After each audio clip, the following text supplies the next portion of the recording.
2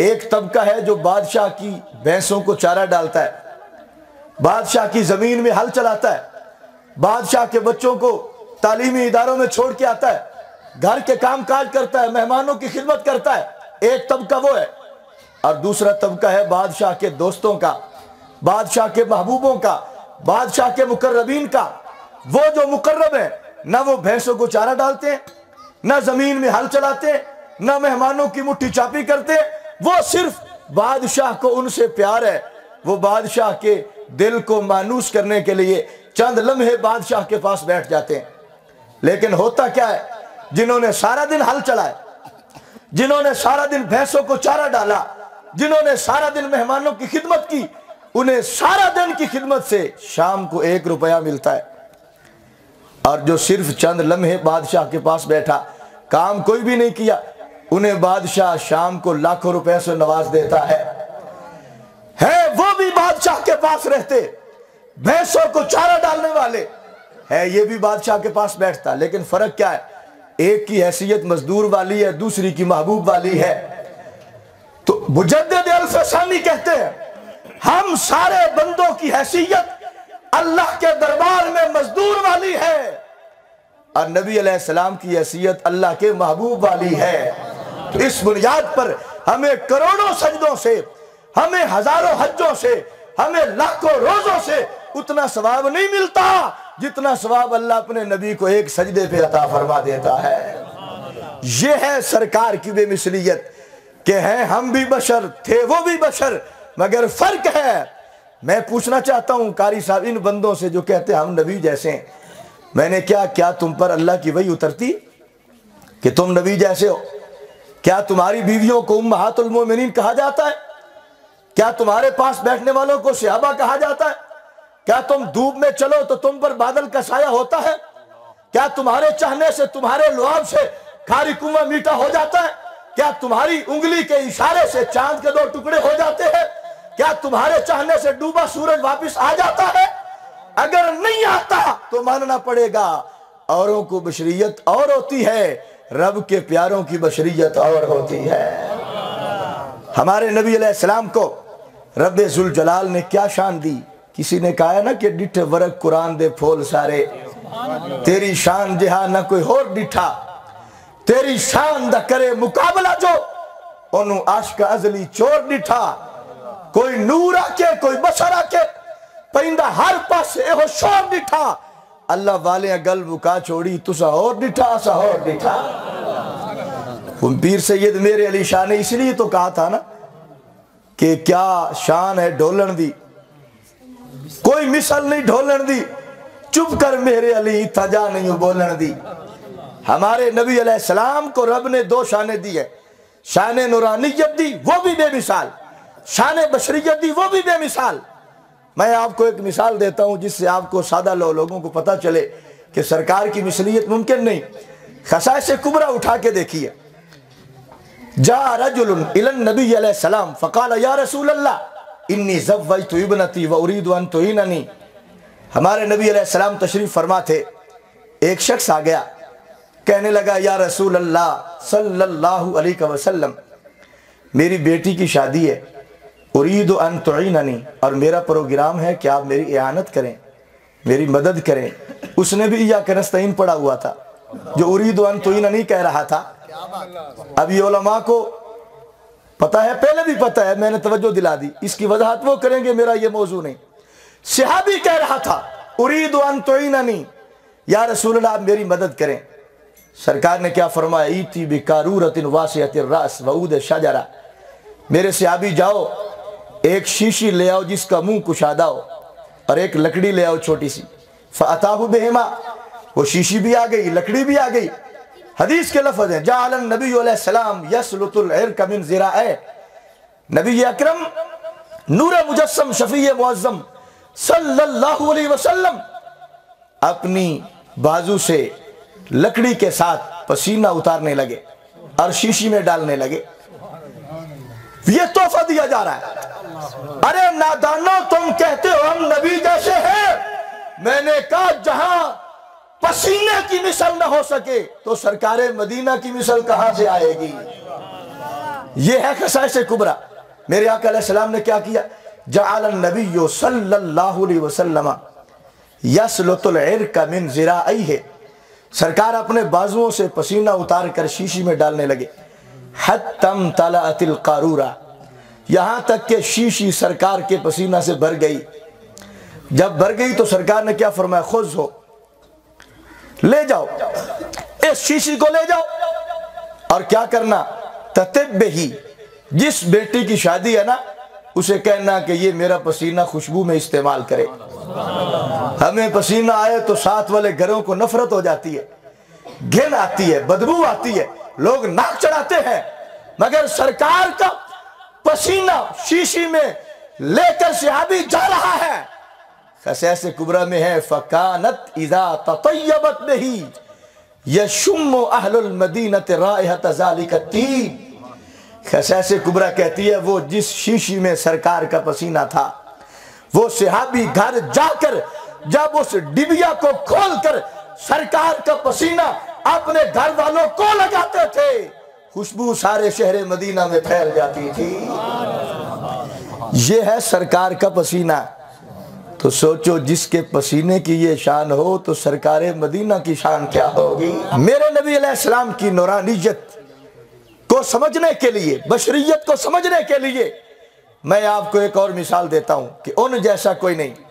اعلیٰ حضرت نے کہا ہے نا کہ سب سے اولا والا ہمارا نبی، سب سے بالا والا ہمارا نبی، جن کا ہے وہ تو پڑھے نا، سب سے اولا والا، سب سے بالا والا، اپنے مولا کا پیارا، دونوں عالم کا دولہا، خلق سے اولیاء، اولیاء سے رسول، سب رسولوں سے اعلیٰ، جن کے تلووں کا دھون ہے آب حیات، ہے وہ جان مسیحا۔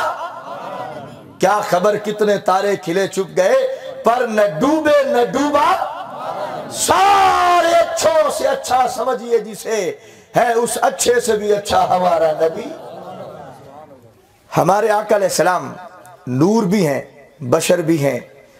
جب اللہ کے پاس جاتے ہیں تو پھر نور ہوتے ہیں، جب ہمارے پاس آتے ہیں تو بشر ہوتے ہیں۔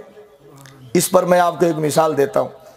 جب آقا علیہ السلام احد میں گئے، کافروں نے پتھر مارے، الشفا شریف اٹھا کے دیکھو قاضی عیاض کی، آقا علیہ السلام کے بدن مبارک سے لہو نکلا، وہ لہو بھی بے مثال تھا۔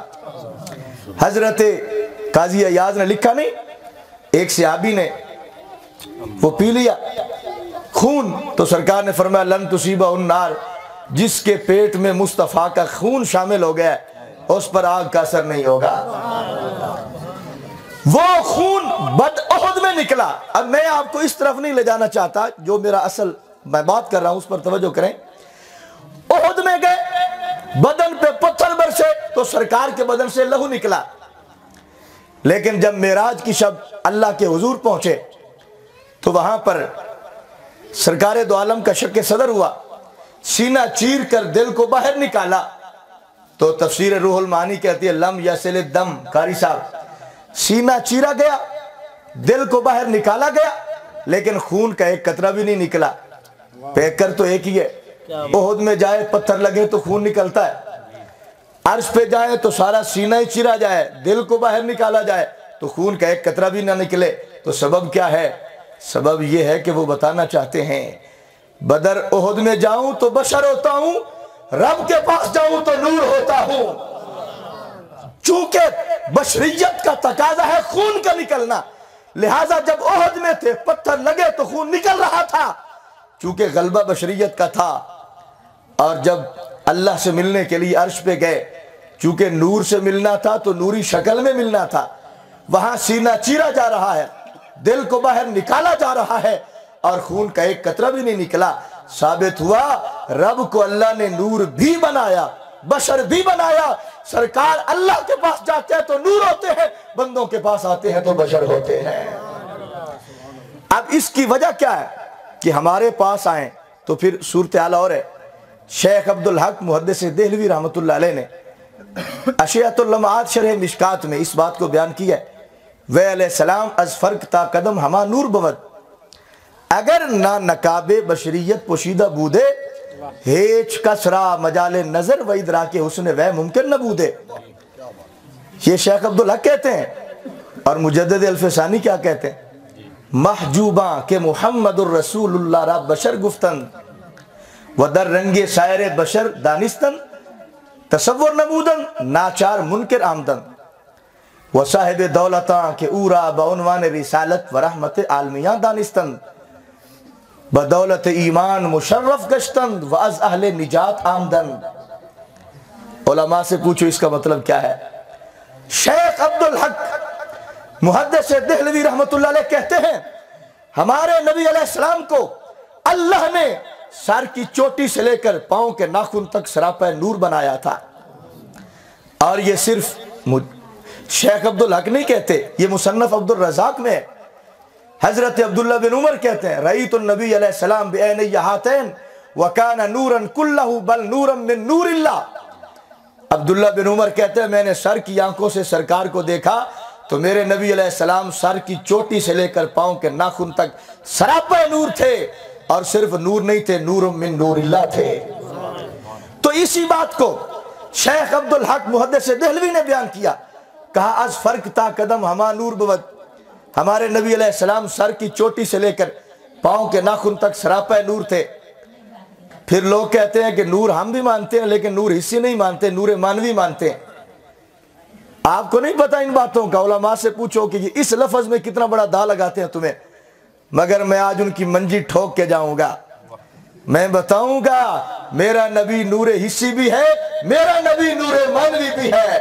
میرے نبی کو نور ماننا یہ نبیوں کی سنت ہے، میرے نبی کو نور ماننا یہ رسولوں کی سنت ہے، میرے نبی کو نور ماننا یہ صحابہ کی سنت ہے، میرے نبی کو نور ماننا ولیوں کا طریقہ ہے. کروڑوں سلام اہل سنت تمہیں. رب نے جو عقیدہ نبی و رسولوں کو دیا تھا وہ عقیدہ آج کے سنی کو عطا فرمایا ہے. سنیں مجدد حضرت شیخ عبدالحق کہتے ہیں تھے نور، لیکن کیا وجہ ہے کہ وہ شیخ عبدالحق کہتے ہیں اگر نہ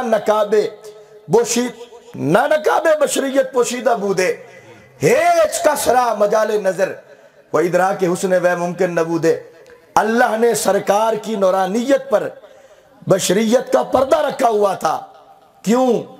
اگر سرکار بشریت کے پردے اتار کر حقیقت نوری کے ساتھ جلوگر ہو جاتے تو کسی نے سرکار کو دیکھ ہی نہیں سکنا تھا.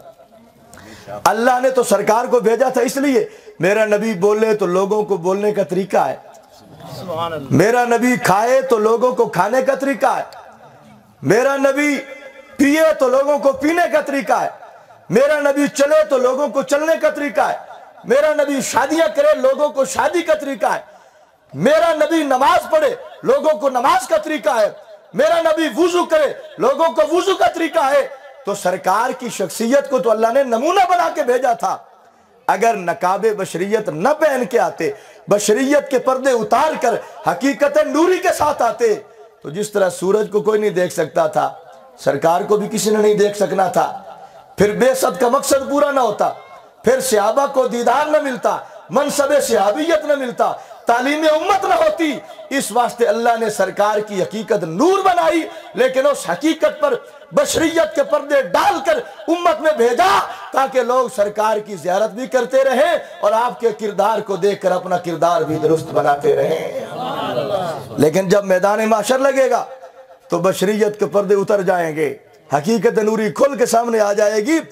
پہلی آسمانی کتابیں اٹھا کے دیکھو، میرے نبی علیہ السلام کی شان یہ ہوگی، یہ ایک سورج ہے، کوئی بندہ اس سورج کو نہیں دیکھ سکتا. پہلی آسمانی کتابیں کہتی ہیں کہ قیامت کے دن اس سورج کا 10,000 سورج ہو، 10,000 سورج کا نور اکٹھا کیا جائے تو جتنا نور بنتا ہے اتنا نور صرف چہرہ محمد مصطفیٰ کا ہوگا. ہمارے نبی علیہ السلام نور حصی بھی ہیں، نور مانوی بھی ہیں. میں آپ کو ایک مثال دیتا ہوں. یہاں قاری صاحب ہر بندے میں اللہ نے نور و بشر جمع کیا ہوا ہے. یہ کہتے ہیں کہ جو نور ہو وہ بشر نہیں ہوتا اور جو بشر ہو وہ نور نہیں ہوتا. تو میں نے کہا تمہاری دیہات میں ایک کیڑا ہوتا ہے چھوٹا سا جگنو، آپ اسے کہتے ہیں، دیکھا جگنو؟ وہ ہے بشر لیکن پیچھے تھوڑا سا نور بھی لگا ہوا ہے. تو جگنو میں نور و بشر جمع ہوئے یا نہ ہوئے؟ تو میں نے کہا جس کے عقیدہ میں جگنو نور اور بشر دونوں ہو سکے اور نبی نہ ہو سکے اسے مومن کہنا چاہیے. اللہ کی قدرت بتا رہی ہے کہ اگر جگنو میں نور و بشر جمع ہو جائے کوئی فرق نہیں پڑتا، اللہ کے نبی میں بھی نور و بشر جمع ہو جائے تو کوئی فرق نہیں پڑتا. ہمارے نبی علیہ السلام نور بھی ہیں بشر بھی ہیں، مگر میں آپ کو ایک مثال دوں گا آپ کو سمجھ آ جائے گی کہ اس نور کی طاقت کیا ہوگی. یہ سارا انسان کا ڈھانچہ نور ہے، اور اس میں یہ جو آنکھ کی پتلی ہے یہ سارا ڈھانچہ بشریت پہ مشتمل ہے، اور یہ جو آنکھ کی پتلی ہے یہ نور ہے. کہتے ہیں نا میری آنکھوں میں نور ہے، جملہ بڑا خوبصورت ہے اور تحقیقی جملہ ہے آپ کو سمجھانے کے لیے. سارا پیکر انسانی بشر ہے اور اس میں یہ تھوڑی سی آنکھ کا ڈھیلا نور ہے. قبلہ توجہ فرمائیں. تو جس کی یہ آنکھ کی پتلی صرف نور کی ہے اس کی اپروچ کیا ہے؟ فلسفے والے کہتے ہیں کہ یہ جو سورج ہے نا یہ چوتھے آسمان پر ہے. کہاں ہے؟ چوتھے آسمان پر. زمین سے لے کر آسمان تک 500 سال کا رستہ ہے، اور پھر آسمان کی موٹائی بھی 500 سال کا رستہ ہے. پھر پہلے آسمان سے دوسرا آسمان 500 سال کا رستہ ہے. پھر دوسرے آسمان کی موٹائی 500 سال کا رستہ ہے. پھر دوسرے آسمان سے تیسرا آسمان 500 سال کا رستہ ہے. پھر تیسرے آسمان کی موٹائی 500 سال کا رستہ ہے. پھر تیسرے آسمان سے چوتھا آسمان 500 سال کا رستہ ہے. تو چوتھے آسمان پر سورج ہے. یہ کتنے کلومیٹر بنتے ہیں؟ تو جس کو اللہ نے یہ تھوڑی سی آنکھ میں نور دیا اس کی پہنچ یہ ہے کہ یہ چوتھے آسمان پر سورج کو دیکھتا ہے. توجہ ہے؟ جس کے پورے بدن میں بشریت ہے تھوڑا سا نور ملا تو اس نے چوتھے آسمان کو دیکھا. بتاؤ اس نبی کی شان کیا ہوگی جس کا سارا پیکر ہی رب نے نوری بنایا ہے. یہ ہے فرق سرکار کا. اور میں آپ کو یہاں ایک اور مثال دینا چاہتا ہوں کہ سرکار کی نگاہوں کی پہنچ کیا ہے. ایک بندہ یہاں نیچے بیٹھا ہو وہ دیکھے تو اس کے دیکھنے کا دورانیہ کم ہوگا، وہ تھوڑا دیکھے گا. اگر یہی آدمی نیچے سے اٹھ کر یہاں کرسی پہ بیٹھ جائے تو پھر زیادہ دیکھے گا. سمجھ آ رہی ہے نا؟ اگر یہی آدمی کرسی سے اٹھ کر یہ اس مکان کی چھت پہ چڑھ جائے تو پھر اور زیادہ دیکھے گا. سمجھ آ رہی ہے نا؟ اور اگر یہاں سے اٹھ کر مسجد کی چھت کے مینار پہ چڑھ جائے تو اور زیادہ دیکھے گا. اس کا مطلب ہے کہ آدمی جتنا اوپر جاتا ہے اس کے دیکھنے کا دورانیہ وسیع ہوتا چلا جاتا ہے. ایسے ہی ہے نا؟ اب بتاؤ جو مکان کی چھت پر شہر کے بہت بڑے مینار پہ چڑھ کے دیکھے وہ اتنا دیکھتا ہے، تو جس نے 7 آسمانوں سے اوپر اللہ کے عرش پہ بیٹھ کر ساری کائنات کو دیکھا اس کے مشاہدے کا انداز کیا ہوگا. ہمارے نبی علیہ السلام کی نورانیت اور بشریت کسی مثل مماثلت میں نہیں آ سکتی. اور سرکار نور حسی بھی تھے، سرکار نور مانوی بھی تھے. نور حسی کیا ہوتا ہے؟ کچھ لوگ جو دوسرے طبقے کے ہیں نا وہ امت کو پریشان کرنے کے لیے کہتے ہیں جی ہم بھی نور مانتے ہیں. کس نے کہا ہے کہ ہم نور نہیں مانتے؟ تو آپ ان سے پوچھیں کہ آپ سرکار کو نور مانوی مانتے ہیں یا نور حسی مانتے ہیں؟ وہ سرکار کو نور مانوی مانتے ہیں، نور حسی نہیں مانتے. نور حسی کیا ہوتا ہے؟ نور حسی کا مطلب ہوتا ہے کہ ہم آنکھ سے دیکھیں تو لائٹیں ہمیں نظر آئیں، کرنیں نکلتی ہوئی پھوٹتی ہوئی ہمیں نظر آئیں، یہ ہوتا ہے نور حسی. اہل سنت کے عقیدہ میں سرکار نور حسی بھی تھے، نور مانوی بھی تھے. تو یہ کہتے ہیں سرکار صرف نور مانوی تھے، نور ہدایت تھے، نور حسی نہیں تھے. ہم اس پر دلیل دیتے ہیں کہ اللہ نے ہمارے نبی کو نور حسی بھی بنایا تھا، نور مانوی بھی بنایا تھا. اب سنیں، آپ کو میں حدیث سناتا ہوں تاکہ آپ کا ایمان تازہ ہو. حضرت سیدہ حلیمہ سعدیہ رضی اللہ تعالی عنہا جو سرکار کی دائی ہیں، جن کے لیے سرکار نے چادر بچھائی تھی، جن کے لیے سرکار کھڑے ہوئے تھے، وہ کہتی ہیں تفسیر مظہری اٹھا کے دیکھیے، ما کننا نحتاج الی السراج من یوم اخذناہ لأن وجہہ کان انور من السراج. حضرت حلیمہ سعدیہ کہتے ہیں دیکھو نا رات جب پڑ جائے ہم بلب جلا لیتے ہیں، ہم ٹیوب جلا لیتے ہیں، روشنی کا کوئی انتظام کر لیتے ہیں. اور پہلے دور میں لوگ دیے جلا لیتے تھے، جہاں اندھیرا ہوتا تھا دیا جلاتے تھے تو کمرے میں روشنی ہوتی تھی۔ حضرت حلیمہ سعدیہ کہتی ہیں جب سے سرکار دو عالم صلی اللہ علیہ وسلم ہمارے گھر میں آئے ہیں ہمیں کبھی کسی کمرہ میں روشنی کے لیے دیا کی ضرورت نہیں پڑی۔ ما کننا نحتاج الی السراج من یوم اخذناہ، جس دن سے ہم نے سرکار کو لیا ہے ہمارے پاس آئے ہیں ہمیں کبھی دیا کی ضرورت نہیں پڑی۔ کیوں؟ لأن وجہہ کان انور من السراج، کیونکہ سرکار کا چہرہ چراغ سے زیادہ روشن ہے۔ تو ہم کیا کرتے ہیں؟ فَإِذَا احْتَجْنَا إِلَى السِّرَاجِ جِئْنَا بِهِ فَتَنَوَّرَتِ الْأَمْكِنَةُ بِبَرْكَتِهِ صلی اللہ علیہ وسلم۔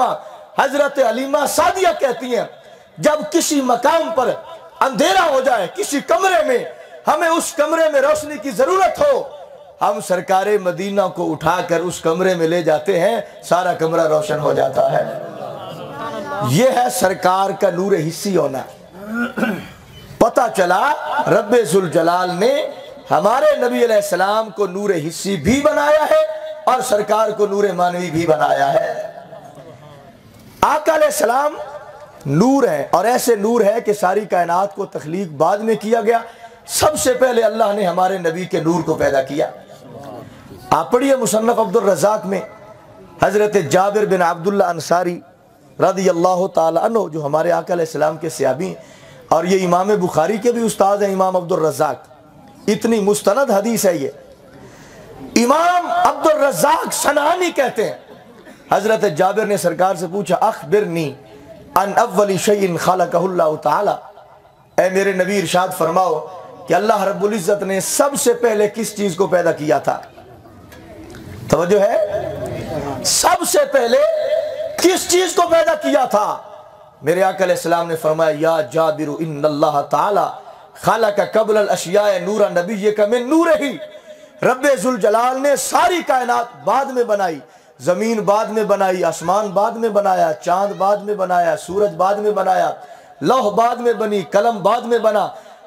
اللہ کے پیارے نبی نے فرمایا جابر اللہ نے ساری کائنات کو بعد میں بنایا تھا، سب سے پہلے تیرے نبی کے نور کو اپنے نور سے بنایا تھا۔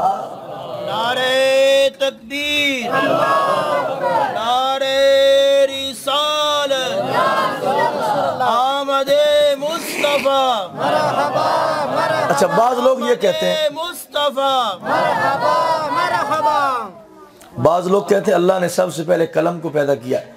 قاری صاحب قلم کو پیدا کیا وہ حدیث کیا ہے؟ کہتے ہیں اللہ نے سب سے پہلے قلم کو پیدا کیا اور اس سے کہا جو ہو چکا ہے وہ بھی لکھ، جو ہونے والا ہے وہ بھی لکھ۔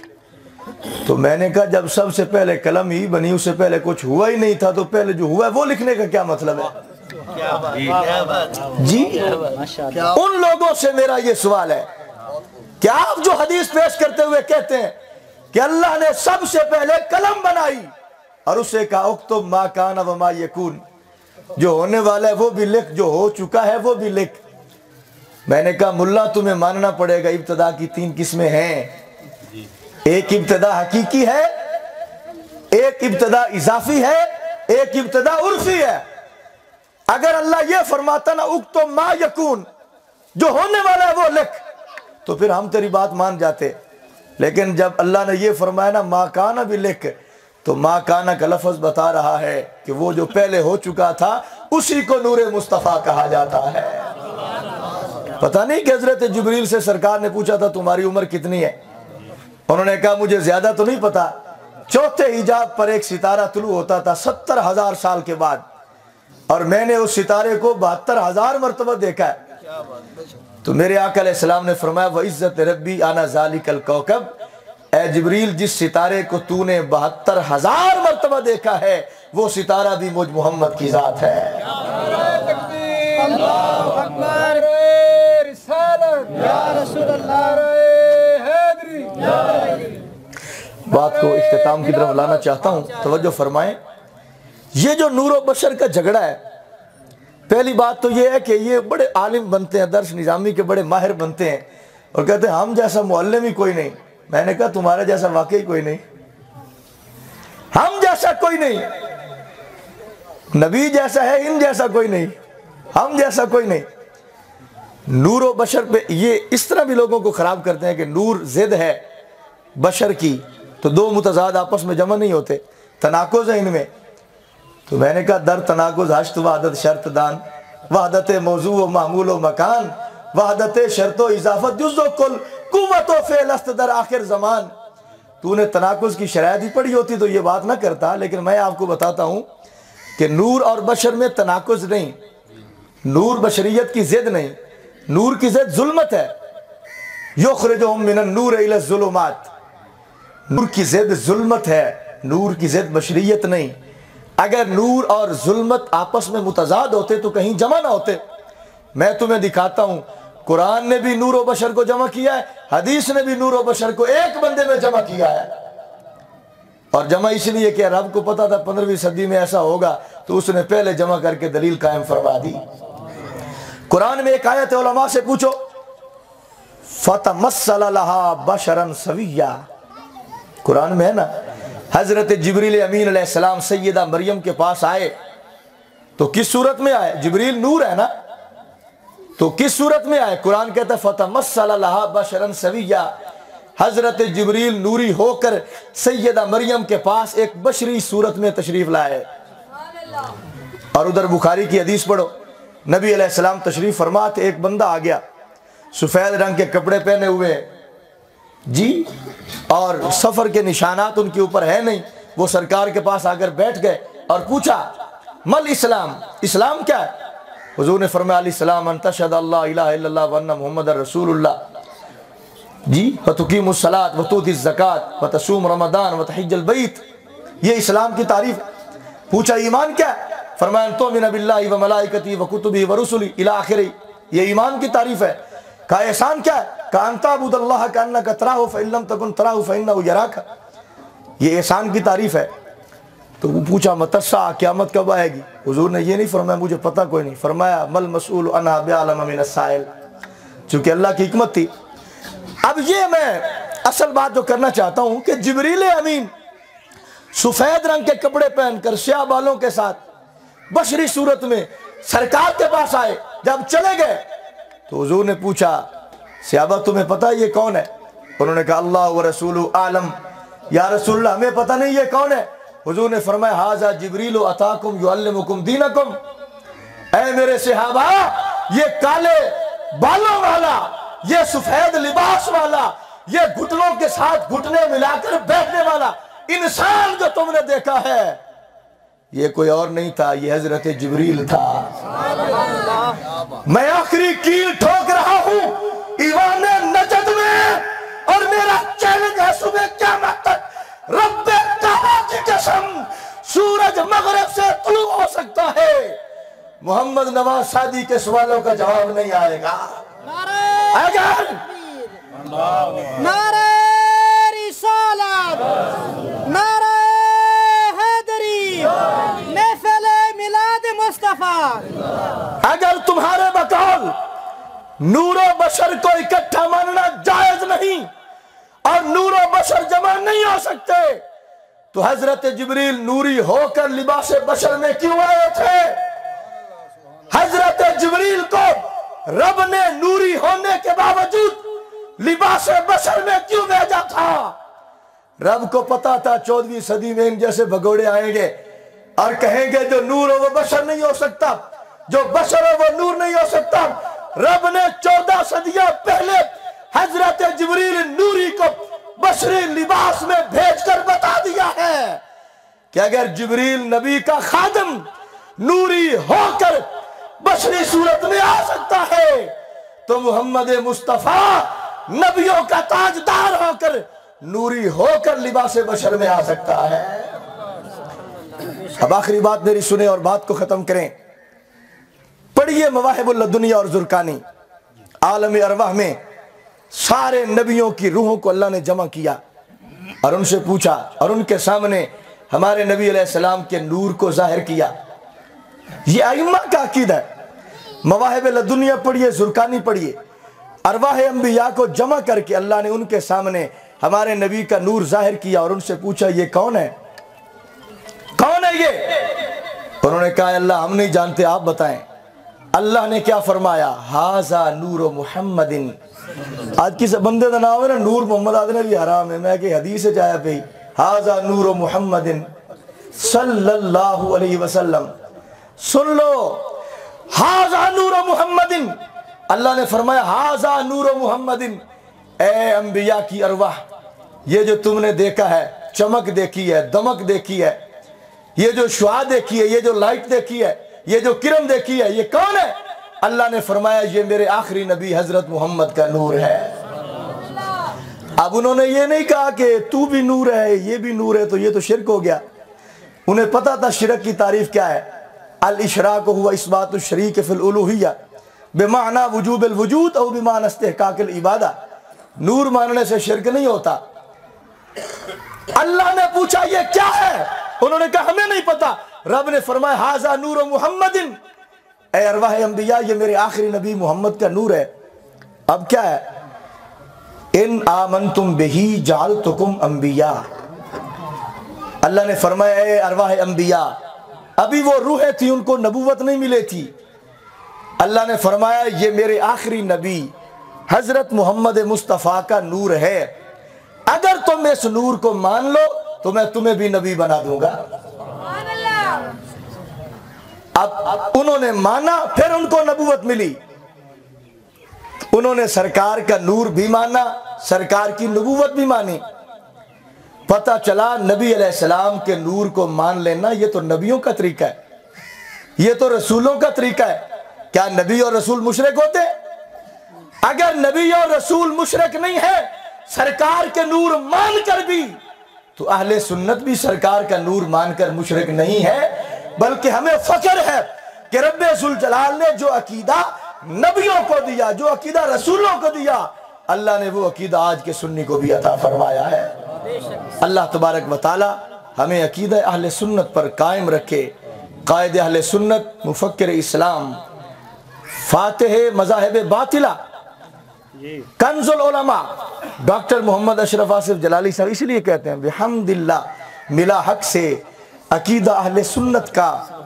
پڑھا ہے قدسیوں نے بھی قصیدہ اہل سنت کا، کسی بھی ایڑ کی جانب نہیں اٹھتی نظر اپنی، خدا نے بھر دیا اتنا خزانہ اہل سنت کا، زبان مصطفیٰ سے یہ ملا ہم کو لقب واصف، عطائے مصطفیٰ ہے آب و دانہ اہل سنت کا، زمین ہے اہل سنت کی، زمانہ اہل سنت کا، بنایا رب نے جنت میں ٹھکانہ اہل سنت کا. اللہ تبارک و تعالی شیخ کامل حضرت خواجہ فقیر محمد باروی نور اللہ مرکدہ اور قبلہ کاری احسان المصطفیٰ مجددی صاحب، ان کے والد گرامی حضرت مولانا محمد عارف سیالوی صاحب، اللہ کریم ان دونوں بزرگوں کے درجات کو بلند فرمائے. وآخر دعوانا ان الحمدللہ. ماشاءاللہ بہت ہی علمی اور مغز گفتگو فرما رہے تھے.